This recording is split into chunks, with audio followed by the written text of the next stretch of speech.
Sasa leo tumewaita ili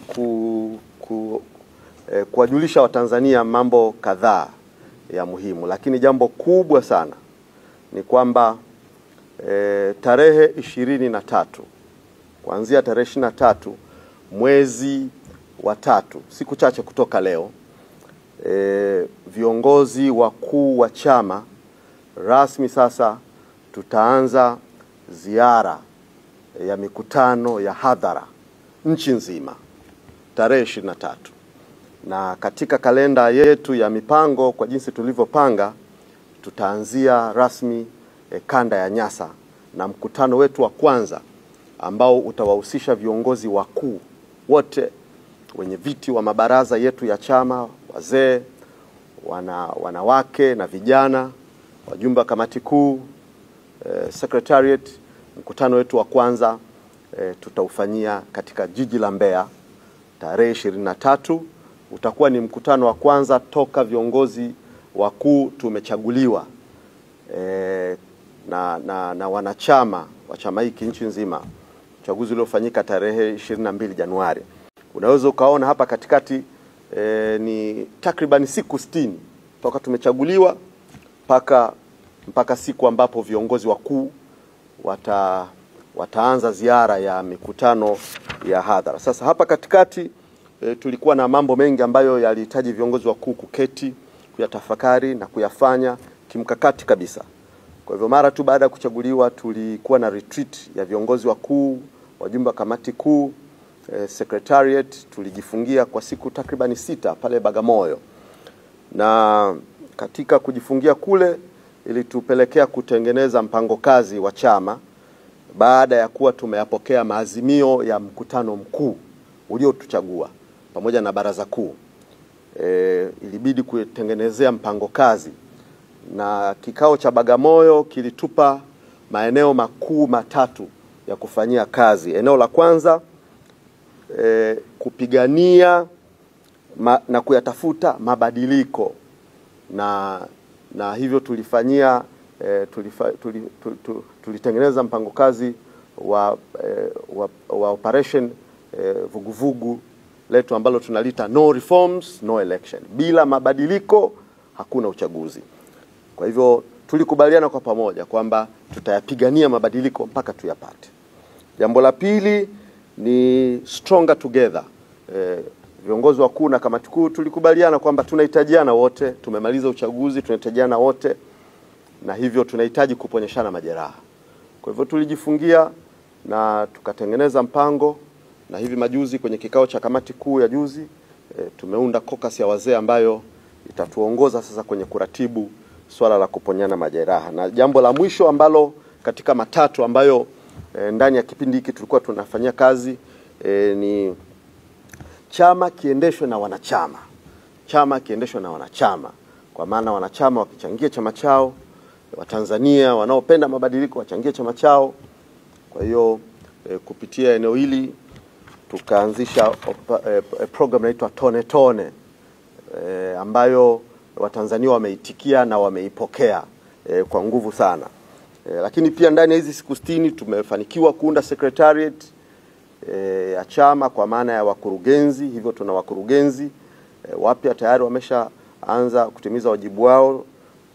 Wataalam ndani ya chama wanatimiza wajibu wao, lakini pia tulifanikiwa kuteua makatibu katika kanda zetu 5. Makatibu wa kanda katika kanda zetu 5. Lakini jambo kubwa sana ambalo tumelifanya ndani ya hizi siku 60 mpaka tunapokwenda kufanya mkutano wa hadhara, tumefanya mafunzo ya uongozi. Yalikuwa ni mafunzo ya muhimu sana kwa sababu viongozi wakuu tulihitaji kukutana na viongozi wenzetu kwenye ngazi ya kanda ili kuwapa vision, maono ya uongozi huu mpya, nini tunataka. Kwa hiyo tukakutana na viongozi kamati kuu yote, viongozi wa kwenye kanda, wenye viti wa kanda, makatibu wa kanda, kwa siku 3 kupata mafunzo ya uongozi, ABCs of leadership. Kwa hivyo hizi siku 60 zimekuwa zenye heka nyingi. Tumekutana na makundi mbalimbali, wadau kimkakati, kwa lengo la kuimarisha haya maeneo makuu matatu ambayo nimeyataja: no reforms no election, stronger together, pamoja na chama kuendeshwa na wanachama tone tone. Lakini pia niwaombe ndugu wanahabari kwamba tutakapokuwa huko field, hebu kupitia media houses zenu, vyombo vyenu, tengenezeni compendium ambayo itakuwa imekusanya sauti za watu, iwe imekusanya sauti za watu za uhalisi, ili tuweze kuiambia na kuionyesha serikali kwamba hiki ndicho wananchi wanachokitaka, wanachokitarajia, kwa sababu uzoefu wa chaguzi wa 2019, 2020, wa 2024 Watanzania wanauzungumza. Sasa tunaweza kuwa na serikali ambayo imeweka pamba masikioni, halafu inaamini kabisa kwamba mambo ni sawa tu, wanaimba tu mapambio ya kusifiana na ngonjera na hizo project za kumremba mama na kumsifia mama, lakini kuna sauti ya Watanzania huku iliyopitia uzoefu wa chaguzi za 2019, uchaguzi wa 2020, uchaguzi wa 2024.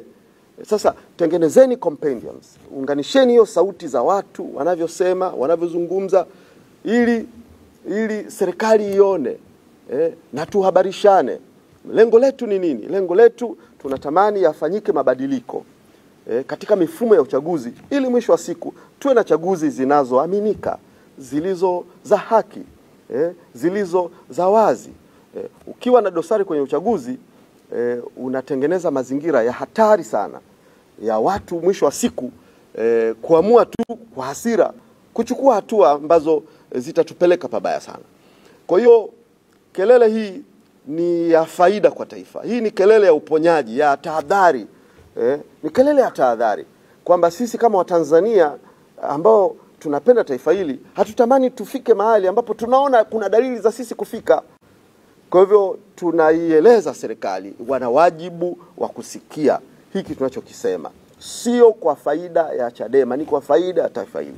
Mabadiliko yatakayofanyika, na ninaamini serikali itasikiliza. Ninaamini wasiposikiliza watakuwa ni watu ambao waajabu sana. Pengine tuwatafutie classification yao ya aina ya wanadamu wa tofauti sana, kwa sababu mazingira na wakati unaonyesha kabisa kwamba lazima mabadiliko yafanyike. Tukichelewa tunajipeleka kwenye hatari kubwa sana. Na nidokeze kwa uchache kwamba siku ya mkutano wetu wa tarehe 23, pamoja na mambo mengine, tunatarajia kwenye mkutano utakaofanyika pale Mbeya mjini kuwapokea wanachama wapya, na ndilo lengo la chama chochote cha siasa, kuendelea kuwaingiza wanachama.